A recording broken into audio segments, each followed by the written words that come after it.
श्रीमन्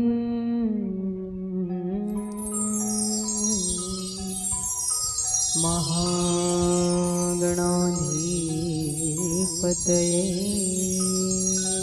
नमः। श्री सरस्वती नमः। श्रीमद्भागवती महापुराणाय नमः। श्री राधा कृष्णचंद्र चरणे कमलेभ्यो नमः। श्री राजा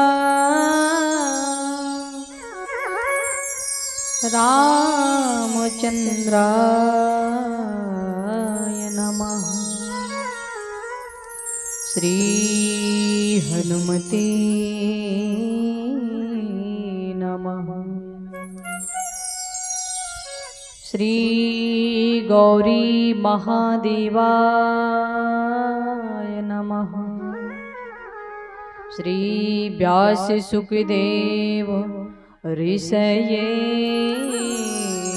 नमः। श्री गंगा देवये नमः।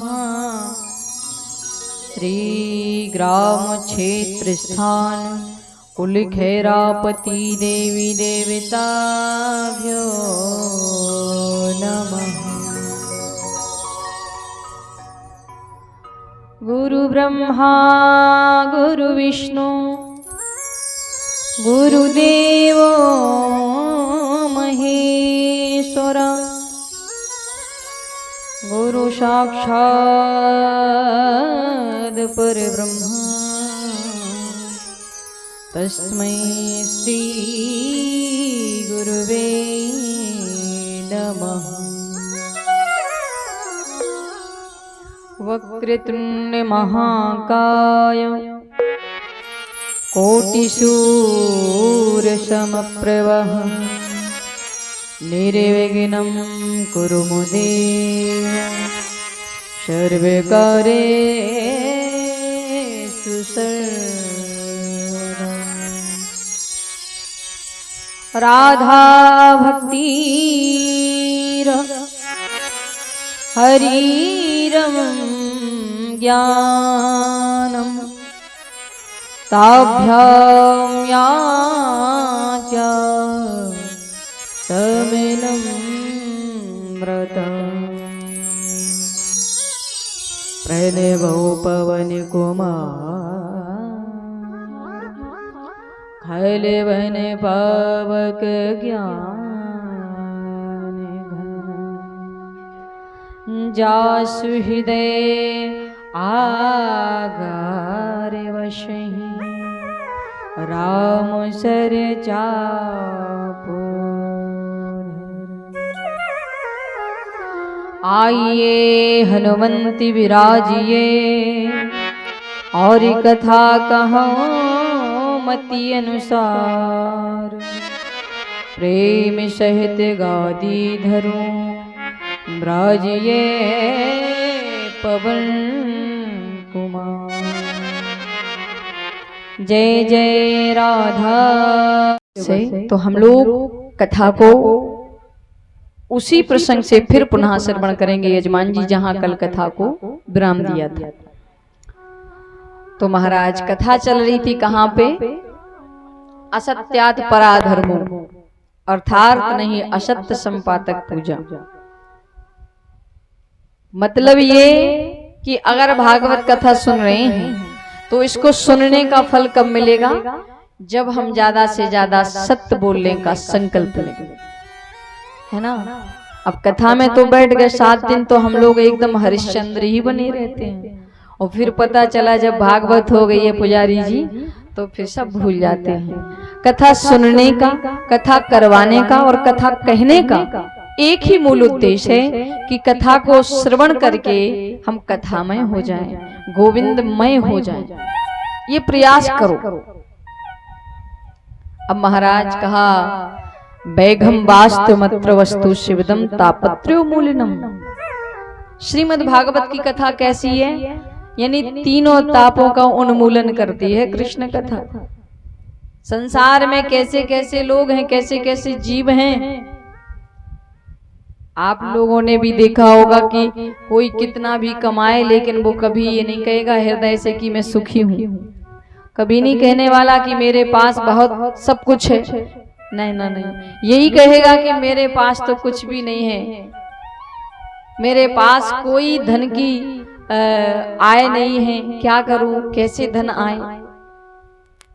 दुनिया में हो भी ऐसे ही रहा है। कोई तन दुखी, कोई मन दुखी, और कोई धन बिन रहते उदास। थोड़े थोड़े सब दुखी, सुखी राम के दास। सुखी राम के दास, राम के दास। महाराज श्रीमद् भागवत महापुराण की कथा को जो सुन ले उसके जीवन में कभी भी कोई संकट नहीं आता है। अब महाराज कहते हैं कृष्ण कथा और कैसी है? बोले शिवदम शिवम कल्याणम ददाति यति। शिवदम कल्याण करने वाली है कृष्ण कथा। और कैसी है? तापत्रो मूलनम, तीनों प्रकार के तापों का उन्मूलन करती है श्री कृष्ण कथा।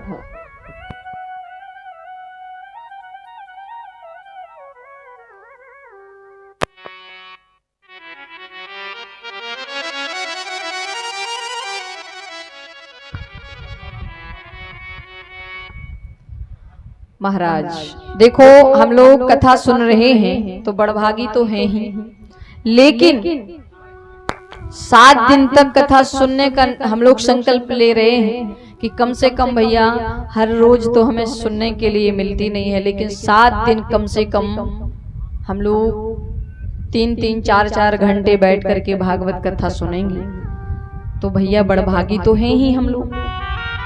लेकिन जो 7 दिन कथा नहीं सुन पाए, किन्हीं कारणों बस जो नहीं आ पाए कथा पांडाल में, और अगर वो एक दिन भी आ जाए कथा सुनने के लिए इन 7 दिनों में, तो उनको 7 दिन की कथा का फल प्राप्त हो जाता है। लेकिन कथा का फल तभी प्राप्त होगा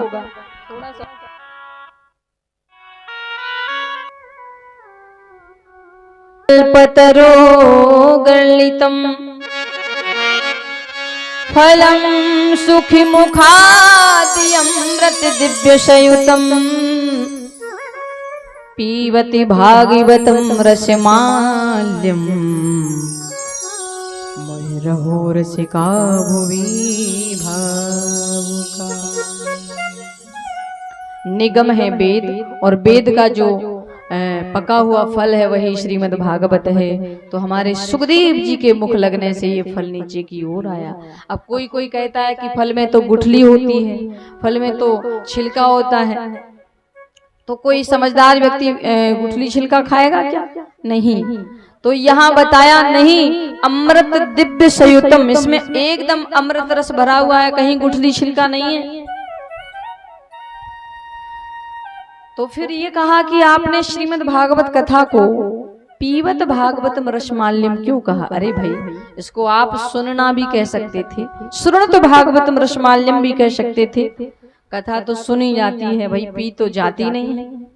कथा को हम लोग सुनते हैं। अब ऐसी कोई चीज तो है नहीं कि किसी बर्तन में घोलो और घोल करके पी लो।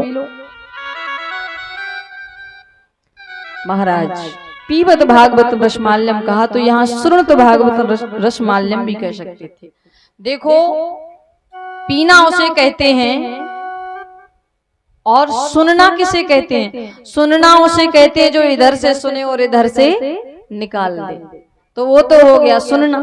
और पीना किसे कहते हैं? जो इधर से सुन करके हृदय में उतार ले, उसे कहते हैं सुनना।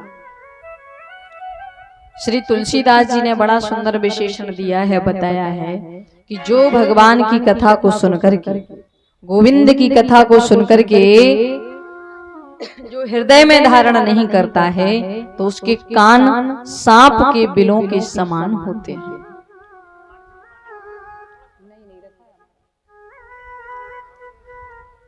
राम चरित्र जे, राम चरित्र जे, राम चरित्र जे, सुनते अगहि रस विशेष जानाते में नाम। सिया राम जय जय सिया राम, जय सिया राम जय जय सिया राम। राम चरित्र जय, राम चरित्र जय, राम चरित्र जय, सुनते अगहि रस विशेष जानाते में नाम। जय सिया राम जय हो, सभी तालियों की सेवा करो।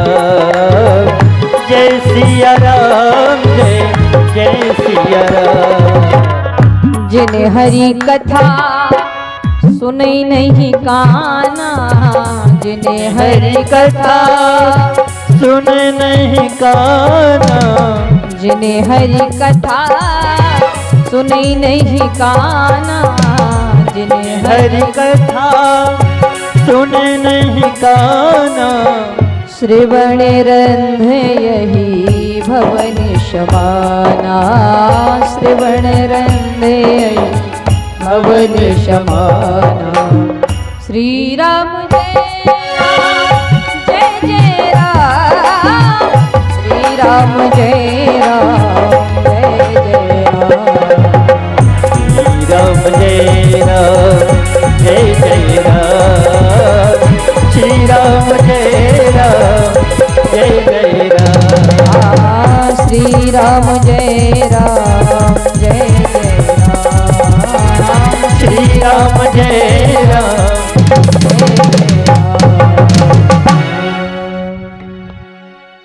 जिन हरि कथा सुने नहीं काना, श्रवण रंद अहि भवन समाना। इसलिए देखो भैया, जो भगवान की कथा नहीं सुनते उनके कान सांप के बिलों के ही समान माने जाते हैं। ये तुलसीदास जी ने कहा है। अब महाराज देखो, हम लोग भागवत की कथा में आए हैं, बैठे हैं, तो कैसे बैठना है? हम लोगों को दुनिया में रहना है तो इसकी कीमत क्या होनी चाहिए? हमारी मूर्ति की। एक कोई स्वर्णकार थे सोनी जी, तो उन्होंने 2 मूर्तियां बनाई पीतल की, और दोनों मूर्ति पीतल की, आधा आधा किलो पीतल की दोनों मूर्ति थी, बराबर थी, रूप रंग वजन सब बराबर था।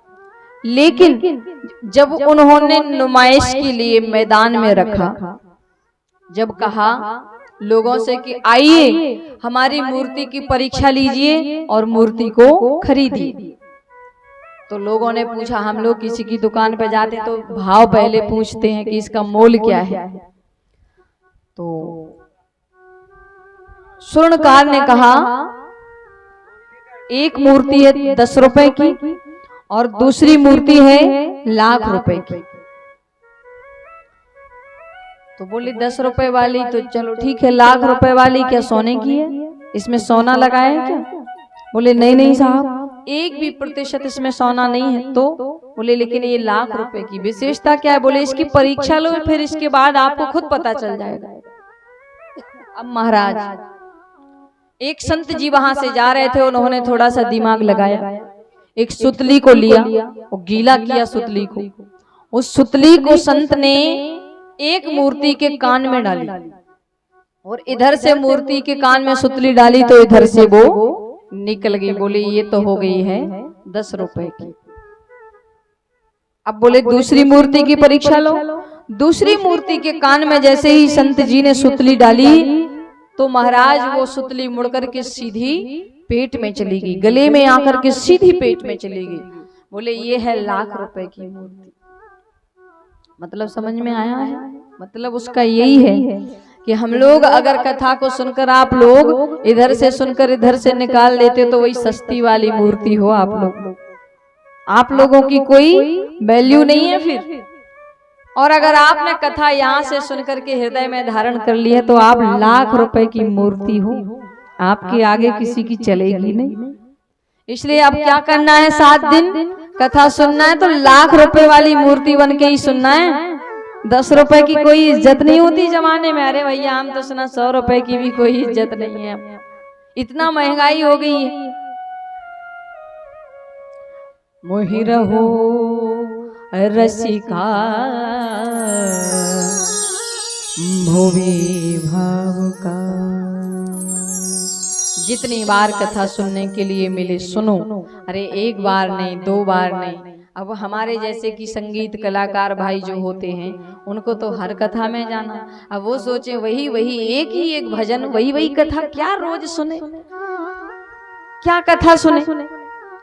नहीं, ऐसा जिसके मन में भाव आ जाता है कि वही कथा, वही व्यास जी हैं और वही बस वही कथा, वही भजन, ये नहीं होना चाहिए। आप एक बात बताओ, चलो अच्छी बात सोची है कि वही भजन वही कथा रोज एक ही जगह, क्या जाए, कुछ नया होना चाहिए।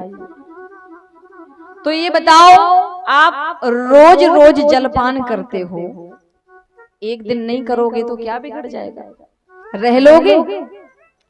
एकादशी होती है निर्जला, तो उस दिन में कम से कम व्रत को ना लेते हुए प्यास को ज्यादा याद करते हैं कि बहुत प्यास लग रही है। जून के महीने में एकादशी होती ना, बहुत ज्यादा गर्मी पड़ती है, तो ज्यादा बार बार याद करते हैं कि आज पानी नहीं मिला तो ऐसे लग रहा है शरीर में जान ही नहीं है। जैसे हम लोग जलपान किए बिना नहीं रह सकते और भोजन किए बिना नहीं रह सकते, नींद लिए बिना नहीं रह सकते, धन कमाए बिना नहीं रह सकते, ऐसे ही भगवान के बिना कैसे रह सकते। जीवन में अगर मनुष्य जीवन मिला है तो हम लोगों को गोविंद को तो स्मरण करना ही होगा, उनको बराबर याद करना ही होगा।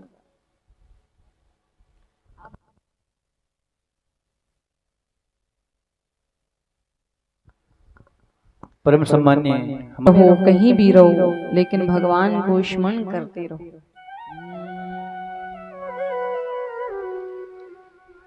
राधे राधे राधे राधे राधे राधे राधे राधे राधे राधे राधे राधे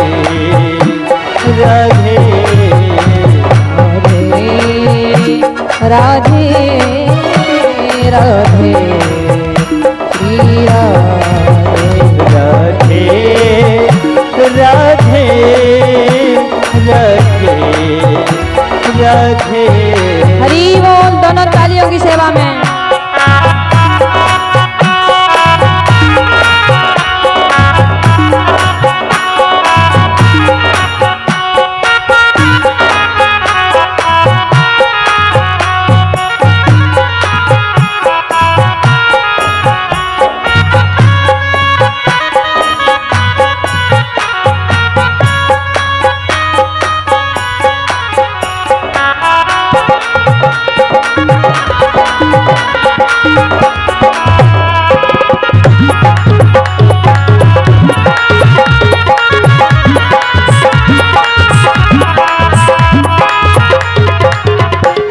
राधे राधे राधे श्री राधे राधे राधे राधे राधे राधे राधे राधे श्री राधे राधे राधे राधे राधे राधे राधे राधे श्री राधे राधे राधे राधे राधे राधे राधे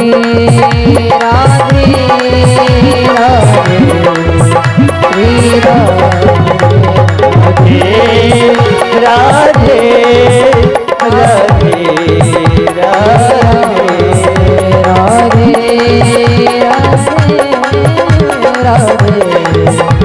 श्री राधे राधे राधे राधे राधे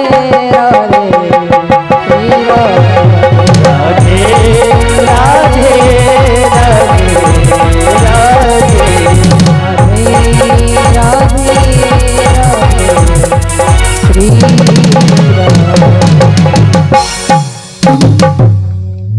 होली वर्षाने वाली की जय हो। महाराज 7 दिन हम लोग कथा सुन रहे हैं, तो देखो जिनको जब एक दिन में जिसको 7 दिन की कथा का फल प्राप्त हो सकता है, तो हम 7 दिन सुनने वालों के लिए भगवान क्या नहीं दे सकते हैं, क्या नहीं कर सकते हैं। महाराज एक बार नारद जी मन में सोच रहे हैं बैठे बैठे कि क्या करूं, सुखदेव जी का प्रकट कैसे हो, और जब तक सुखदेव जी का प्राकट्य नहीं होगा तो श्रीमद् भागवत महापुराण की कथा जन जन में प्रचार कैसे होगा, सबको पता चलेगी कैसे। इसलिए सुखदेव जी को लाना चाहिए। कौन लाए? सो नारद जी मन में विचार कर रहे हैं कि ऐसा कुछ नाटक करूं जिससे सुखदेव जी का मृत्यु लोक में आगमन हो। सो भैया नारद जी सोच रहे हैं कि ब्रह्मा जी में तो विवाद करा चुका हूं, और विष्णु भगवान और लक्ष्मी उनमें भी झगड़ा करा चुका हूं, लेकिन मेरे कारण अभी तक शिव पार्वती में झगड़ा नहीं हुआ। नारद जी का काम ही एक है भैया कि जहां लड़ाई हो रही हो और वहां पहुंच जाएं सो नारद जी महाराज, तो वहां लड़ाई हमेशा के लिए झगड़ा बंद हो जाता है। और जहां कभी झगड़ा नहीं होता हो, यजमान जी ध्यान रखना, ऐसे नारद जी आते रहते हैं, तो जहां कभी झगड़ा नहीं होता और वहां नारद जी आ गए तो वहां झगड़े की शुरुआत हो जाती है। नारद जी सोच रहे हैं कुछ तो करना पड़ेगा। सो नारद जी सीधे गए कहां? कैलाश पर्वत पर। अब कैलाश पर्वत पर जैसे ही गए तो महादेव वहां थे नहीं, तपस्या में बैठे हुए थे गुफा में, और माता पार्वती अकेले आश्रम में हैं और कोई नहीं था। नारद जी को जैसे ही माता पार्वती ने देखा तो खड़ी हो गई, और खड़ी होकर के नारद का सम्मान करने लगी, कहने लगी आइए नारद, बड़ी दिनों से, बड़े ही दिनों में आपको देखा है, आजकल आना जाना बंद कर दिया क्या? बड़े ही दिनों में आपका आना हुआ है, क्या बात है नारद? नारद जी ने कहा क्या बताऊं माता। हाँ क्यों? अरे बोले आजकल आना जाना बंद कर दिया। क्यों कर दिया है? लेकिन नारद जी ने कहा इसलिए क्योंकि जहां भी जाओ, जिससे भी बात करो, मिलो, तो सब बनावटी करते, कोई सच्चा प्रेम करता ही नहीं। भैया ऊपर से कहते हो कि नमस्कार और मन में सोचते हो कि मेरी वाली गली से आओगे तब देखेंगे आप।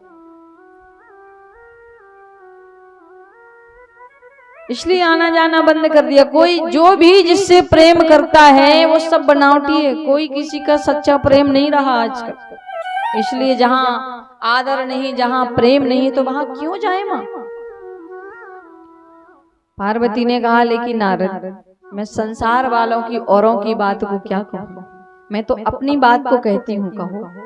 बोले मेरे पति और मैं एक दूसरे से इतना प्रेम करती हूँ कि आपको क्या कहूँ नारद। नारद जी ने कहा अच्छा हाँ। बोले गुरु के द्वारा दिया हुआ मंत्र भी वो आकर के मुझे बता देते हैं, यहाँ तक कि गुरु के द्वारा दिया हुआ मंत्र किसी को नहीं बताना चाहिए, यानी अपनी पत्नी को भी नहीं बताना चाहिए। लेकिन वो तो आकर के मुझे बता देते हैं कि आज मुझे गुरुदेव ने ये मंत्र दिया है। अच्छा, एक बात और ध्यान देना माताओं, ये माताओं की ज्यादा खास तौर आदत होती है कि अगर जो सपने में बात देखी अच्छी या बुरी, वो आंख बाद में खोलेंगी, पहले सपने को ही बोलेंगी कि आज हमने ऐसे ऐसे सपने में ऐसे ऐसे देखा है। लेकिन एक बात बिल्कुल सच्ची है कि अगर जिसको भगवान स्वप्न में दर्शन देते हैं तो वो बात कभी किसी को मत बताओ। अगर आपने वो बात बताई ना तो फिर बात आगे से गड़बड़ हो जाती, फिर वो भगवान आपको स्वप्न में भी दर्शन नहीं देंगे। अरे वो तो सौभाग्यशाली होते हैं जिनको परमात्मा का दर्शन स्वप्न में हो जाता है। नारद जी ने कहा अच्छा, लेकिन वो तो मेरे पति तो मुझे सब बता देते हैं कि आज मैंने राम जी का दर्शन किया है, आज मैंने बिहारी जी का दर्शन किया है। नारद जी कह रहे माता, भगवान करे आपका प्रेम ऐसा ही बढ़ता रहे, लेकिन प्रेम जिससे किया जाता है सो उससे कोई भी बात छुपाई नहीं जाती है। तब तो आपके पति ने एक बात जरूर बताई होगी। नारद जी ने कहा कि जरूर बताई होगी। पार्वती ने कहा कौन सी बात है नारद? अरे जो ना बताई हो बताओ, फिर भी वो कौन सी बात है? नारद जी ने कहा कि माता, आपके पति 24 घंटे मुंडों की माला को पहनकर घूमते रहते हैं, तो बताओ कभी ये बताया कि उस मुंड माला में किसके सिर लगे हैं, किसके मुंड लगे हैं? ये बात बताई? पार्वती ने कहा कि प्रेम तो बहुत करते हैं, लेकिन ये बात तो कभी नहीं बताई कि माला में किसके सिर लगे, ये आज तक नहीं बताई। नारद जी ने कहा तो फिर कैसा प्रेम है आपका? अरे माता, अब आप जाने, आपका काम जाने, हमारा तो जो काम था सो हो गया, अब तो हम यहाँ से चले।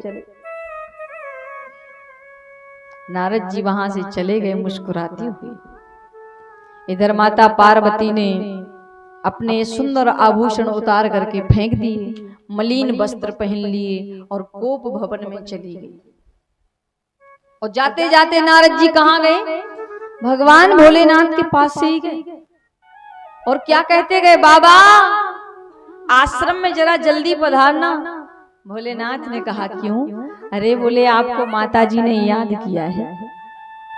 भोलेनाथ ने कहा नारद, जहां आपके चरण पड़ जाए वहां तो कल्याण ही कल्याण होता है, जरूर याद कर रही होंगी।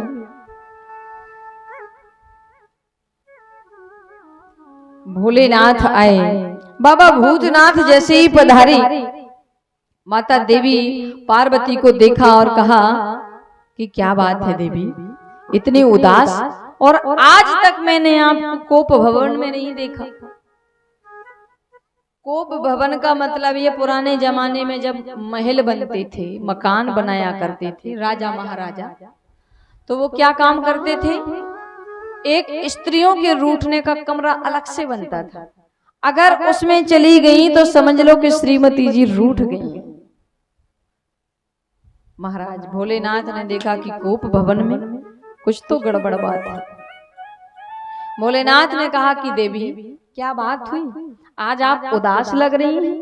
किसी ने कुछ कहा या आपकी भक्ति पूरी नहीं हो पा रही, भजन पूरा नहीं हो पा रहा? क्योंकि जिनको पूजा पाठ करने का और माला जाप करने का रोज का नियम आदत होती है, और अगर एक दिन उनका ढंग से पूजा पाठ ना हो पाए तो दिन भर मन नहीं लगता है। तो तुम्हारा ये सब तो ठीक चल रहा है ना? पार्वती ने कहा नहीं, ये सब कारण नहीं। तो क्या बात है देवी, क्यों उदास है, क्या हुआ? पार्वती कहने लगी कि रहने दीजिए, बड़े हमारी चिंता करने वाले आए हो। अरे ऊपर से भी काले और तुम तो अंदर से भी काले निकले। भोलेनाथ ने कहा कि देवी आज आपने मुझे कपटी कहा है। अंदर का काला वो होता है जो कपट करता है, जो बेईमानी करता है, जो ईर्ष्या करता है, परंतु मैंने तो आपसे कोई कपट नहीं किया, आज तक किसी से कोई कपट का काम ही नहीं किया। आप मुझे कपटी कहती हैं? पार्वती ने कहा 24 घंटे मुंडों की माला पहनकर घूमते रहते हो, आज तक ये बात बताई कभी मुझे कि इस मुंड माला में, इस माला में किसके सिर लगे हैं? कभी बताया?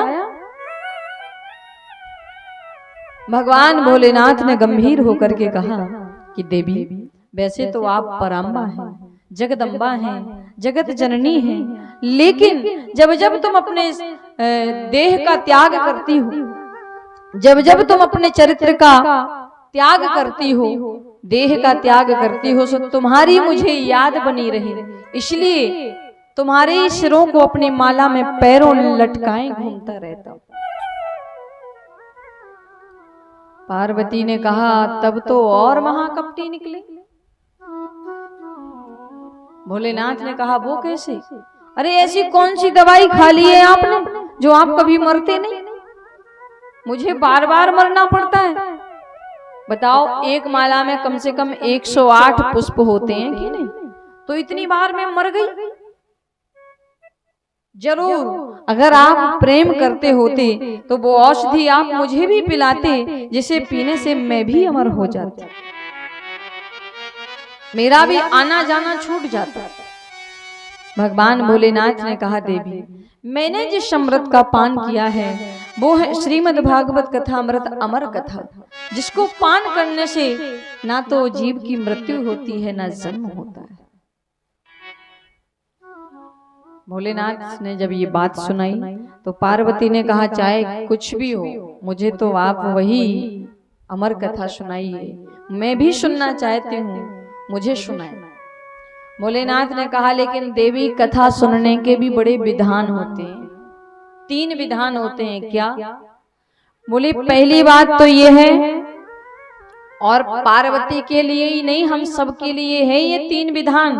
हम सबके लिए ये नियम करना चाहिए कि पहली बात ये है कि भागवत की कथा सन्मुख बैठकर सुननी चाहिए, जैसे हम लोग बैठे हैं। मंच के पीछे बैठ करके भागवत सुनना अपराध होता है। दूसरी बात यह है कि भागवत कथा चल रही हो तो बीच में उठना नहीं चाहिए।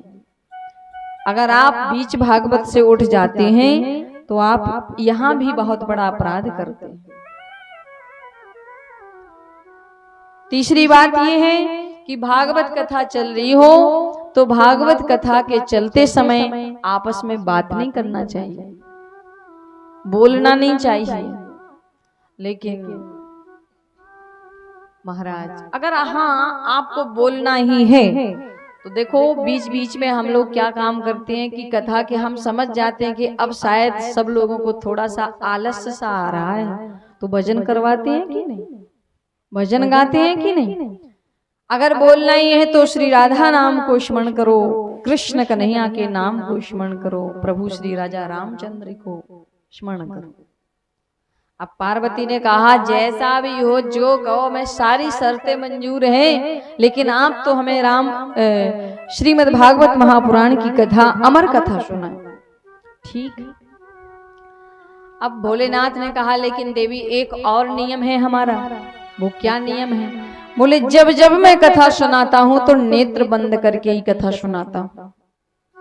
अब आप कथा सुन रही हो या नहीं, ये कैसे जान पाएंगे हम?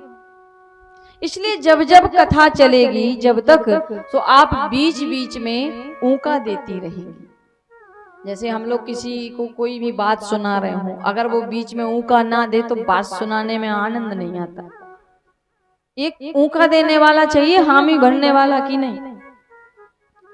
पार्वती ने कहा ठीक है, हाँ जी हाँ जी। देखो, संस्कृत का होता है ऊंका और हिंदी का होता है हाँ जी।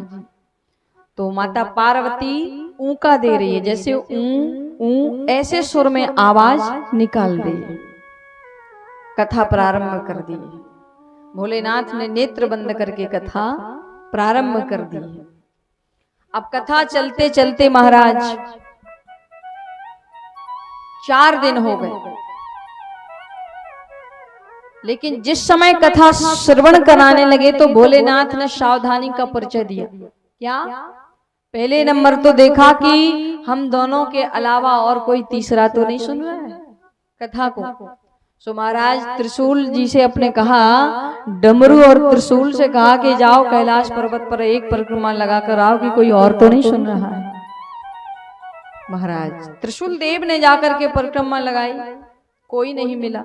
भोलेनाथ ने ऐसी ताली बजाई कि जितने भी पशु पक्षी थे कैलाश पर्वत पर सब भाग गए, सब चले गए, कोई नहीं। हाँ, एक फूटा हुआ अंडा जरूर पड़ा है, वो भी किसका? तोते का। तोते का अंडा फूटा पड़ा था। पहले दिन की कथा के प्रभाव से फूटा हुआ अंडा साबुत हो गया है। दूसरे दिन की कथा के प्रभाव से अंडे में जीव का थोड़ा भाव आया, और तीसरे दिन की कथा के प्रभाव से महाराज अंडा फूट गया है और उसमें से सुंदर सा पक्षी निकला। महाराज गदगद हो रहा है, बड़ा ही प्रसन्न हो रहा है। चौथे दिन की कथा को सुन रहा है, और चौथे दिन की कथा तो बड़ी ही आनंदमयी कथा होती है। कौन सी कथा होती है? कृष्ण जन्म की। चौथे दिन हमारे कन्हैया का जन्म होता है। एक दिन हमसे कोई बात कर रहे थे, मिर्चवाड़ा के हैं, तो बात फोन पे बोले कि चिकलौआ में कथा हो रही, तब तो हम आएंगे। हमने कहा हाँ आना, बिल्कुल आपका स्वागत है, लेकिन बोले हम उसी दिन आएंगे जिस दिन कृष्ण जन्म है। क्यों? बोले 3 दिन की कथा समझ में नहीं आती, उसके पहले 3 दिन की कथा समझ नहीं आती। ये बात भी बिल्कुल सत्य है कि आप किसी भी चीज का नशा करो तो नशा करते ही वो नशा नहीं होगा, थोड़ा टाइम लगेगा। डॉक्टर ने दवाई दी है, अगर दवाई लोगे आप तो 1 आध घंटे में असर होगा उसका, कि जल्दी हो जाएगा खाते ही। ऐसे ही भागवत है, 3 दिन की जो कथा को जिसने समझ लिया तो समझ लो कि उसने परमात्मा को पा लिया, गोविंद को प्राप्त कर लिया है। अरे इन 3 दिन की कथा में ही तो बहुत बड़ा सार छुपा हुआ है।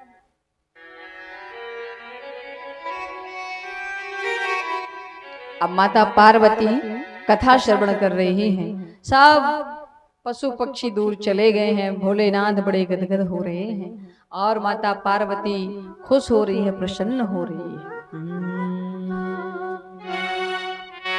मुझे मेरी मस्ती कहाँ लेके आई, कहाँ लेके आई, कहाँ लेके आई, कहाँ लेके आई, कहाँ लेके आई।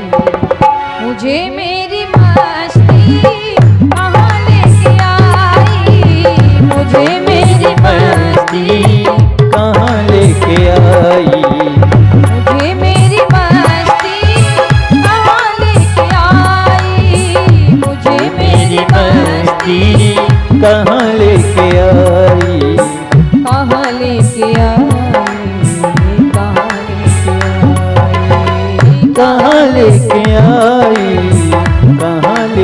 आई, ओ कहाँ लेके आई, कहाँ लेके आई, कहाँ लेके आई, मुझे मेरी मस्ती कहाँ लेके आई, मुझे मेरी मस्ती कहाँ लेके आई।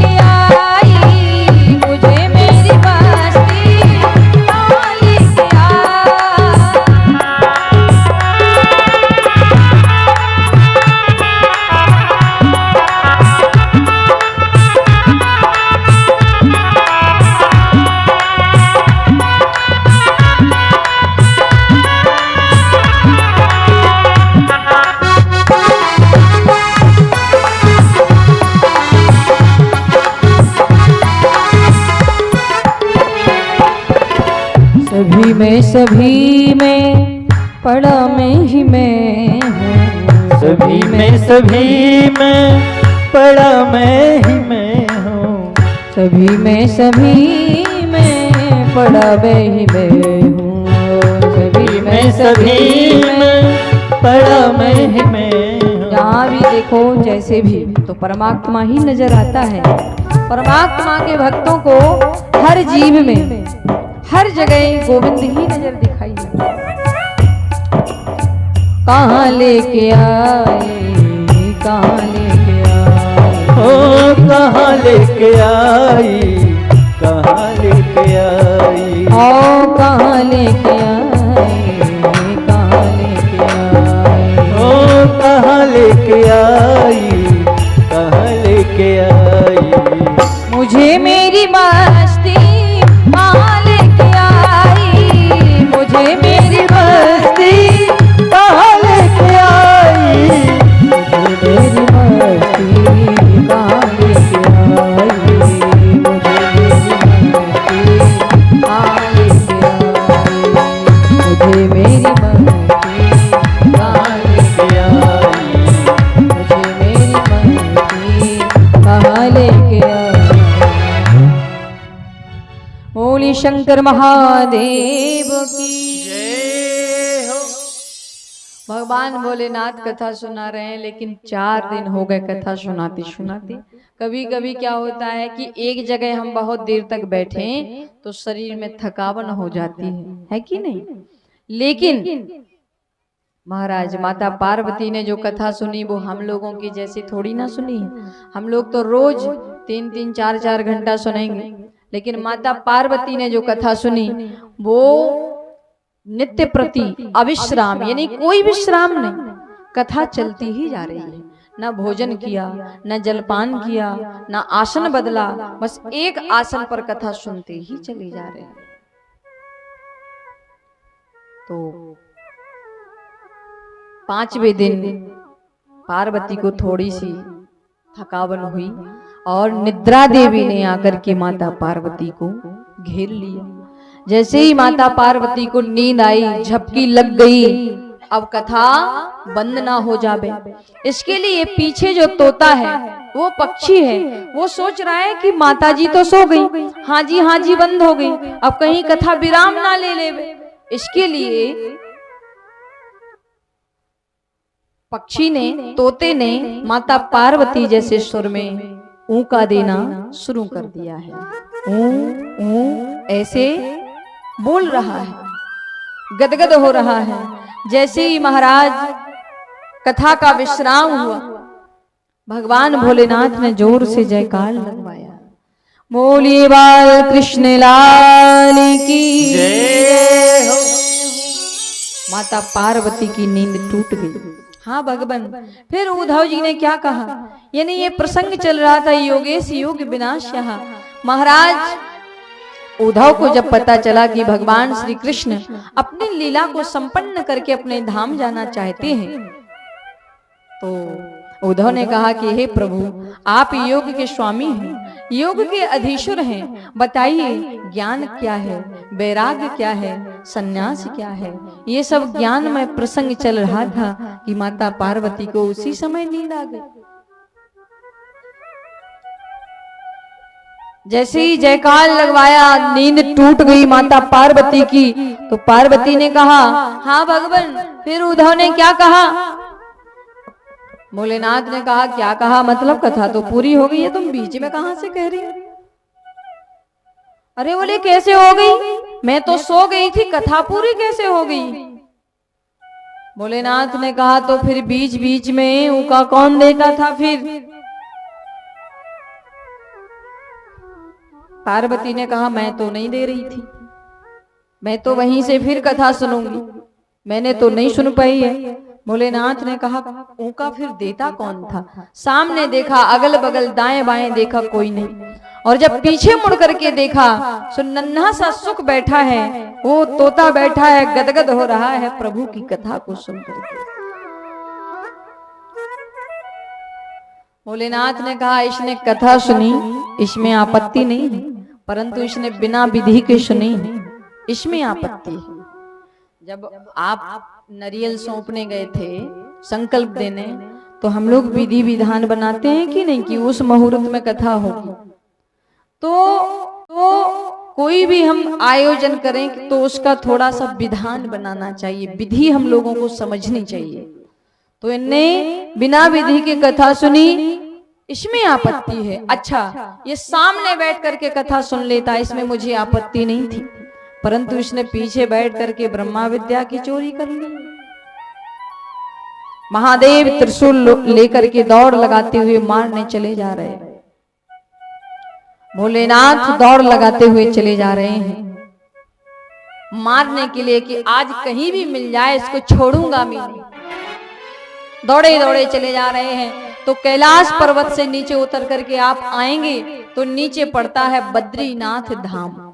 बद्रीनाथ धाम में विराजमान वेद व्यास, उनकी पत्नी श्रीमती बिटका देवी। अच्छा, वेद व्यास के कोई संतान नहीं थी, तो व्यास जी की पत्नी आपस में बात कर रही, वार्तालाप चल रहा है। व्यास जी की पत्नी ने कहा कि अजी बहुत दिन हो गए हैं, बुढ़ापा ही आ गया है, लेकिन संतान तो हुई नहीं, पुत्र तो हुआ नहीं। व्यास जी ने कहा कि चिंता क्यों करती हो, सब भगवान कल्याण करेंगे, सब तुम नारायण पर छोड़ दो। इतना कहा कि व्यास जी की पत्नी को जोर से उबासी आ गई। उबासी मतलब जो हम लोग अभी हम अपनी बुंदेली भाषा में कहते हैं जमाई आ गई, जिमाई आ गई है। तो महाराज उबासी जैसी आई तो उनका मुंह खुला, आहा वो सुख, दौड़ता हुआ छुपने के लिए जा रहा कि भोलेनाथ से छुपूं तो कहां छुपूं, अगर इनको मिल गया तो आज मेरी खैर नहीं। तो महाराज वो जगह ढूंढ रहे थे, दौड़ते दौड़ते आए, मुंह खुला हुआ देखा तो बोले इससे अच्छी जगह नहीं मिलेगी। वह पक्षी तुरंत आया और माता के मुंह में आकर के शीघ्र ही गर्भ में चला गया। भोलेनाथ वहां चारों तरफ देखते हैं, जब वो पक्षी नहीं मिलता है तो वहां से चले जाते हैं। महादेव भगवान बाबा भोलेनाथ भूतनाथ चले जाते हैं। अब श्री सुखदेव जी महाराज माता के गर्भ में वास करने लगे। महाराज भोलेनाथ का बड़ा ही सुंदर भजन है जो आदरणीय श्री राजेश्वरानंद महाराज ने भी इस भजन को गाया है। बड़े ही पूज्य पाद हमारे गोलोकवासी हैं स्वामी राजेश्वरानंद महाराज जी, जिनकी मैं कथा सुनूं, भजन सुनूं तो ऐसे लगता है कि शायद मैं स्वर्ग में आ गई हूं। इतनी प्यारी उनकी वाणी, इतना प्यारा उनका भाव, उनको संपूर्ण वेद वेदांत कंठस्थ ही याद था। महाराज बड़ा ही सुंदर भजन है। आओ इस भजन को हम लोग महादेव के लिए स्मरण करें, याद करें।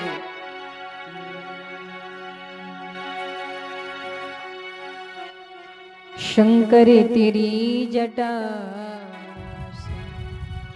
आओ बहती है गंगाधारा, शंकर तेरी जटा से बहती है गंगाधारा। हो शंकर तेरी जटा से बहती है गंगाधारा, शंकर तेरी जटा से, शंकर तेरी जटा से बहती है गंगाधारा। हो शंकर तेरी जटा से बहती है गंगाधारा। भोले तेरी जटा में बहती है गंगाधारा। भोले तेरी जटा से बहती है गंगाधारा। काली घटा के अंदर, काली घटा के अंदर जिमदामिनी उजाला, शंकर तेरी जटा से बहती है गंगाधारा। भोले तेरी जटा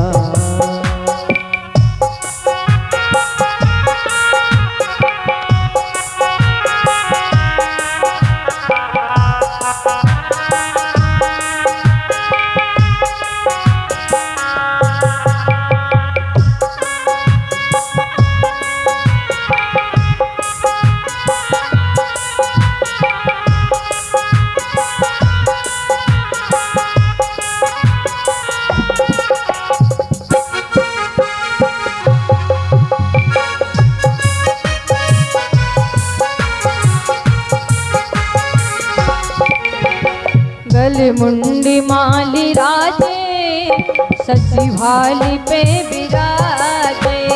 गल मुंडी माली राजे, सची भाली पे विराजे। गल मुंडी माली राजे, सची भाली पे विराजे। डमरू निनाद बजे, जय हो डमरू निनाद वाले, करी में त्रिशूल धारा। हो भोले तेरी जटा से हो बहती है गंगाधारा, शंकर तेरी जटा।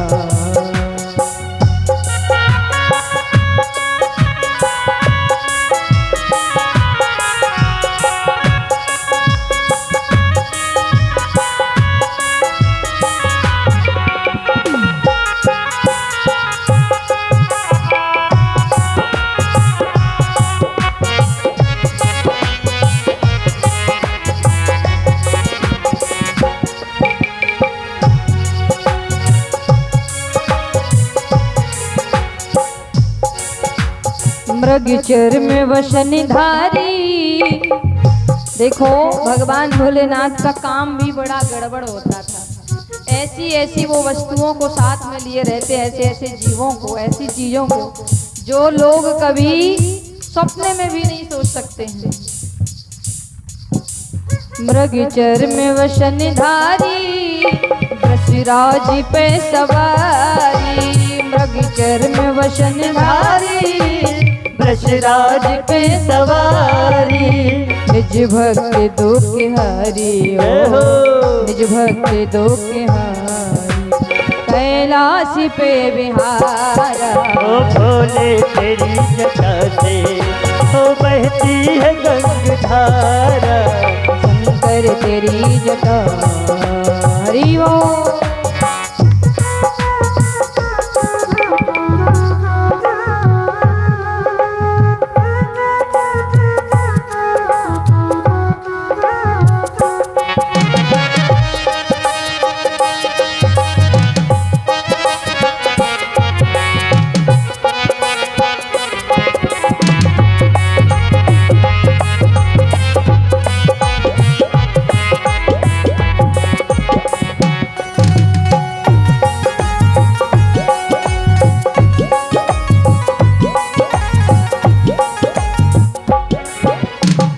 तीन तेज राशि, कटिबंदी नाग फांसी। प्रगति ने तेज राशि, कटिबंदी नाग फांसी।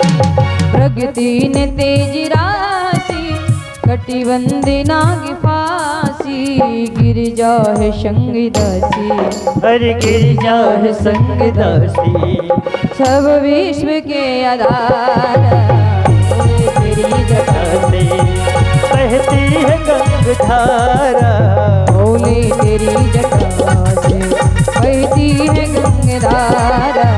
भोले तेरी जटा से बहती है गंगाधारा।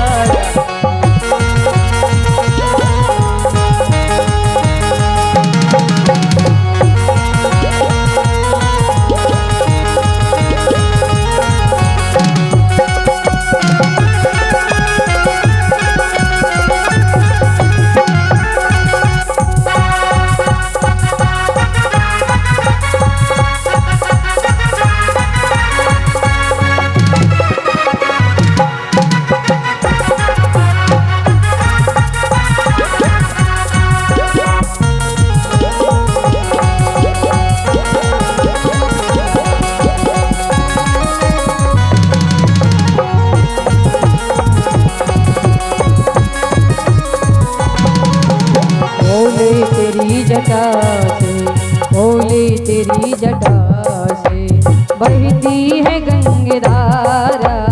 भोले तेरी जटा से बहती है गंगाधारा। भोले तेरी जटा से बहती है गंगाधारा।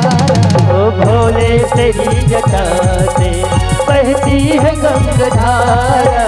बहती है गंगाधारा, बहती है गंगाधारा, बहती है गंगाधारा, बहती है गंगाधारा।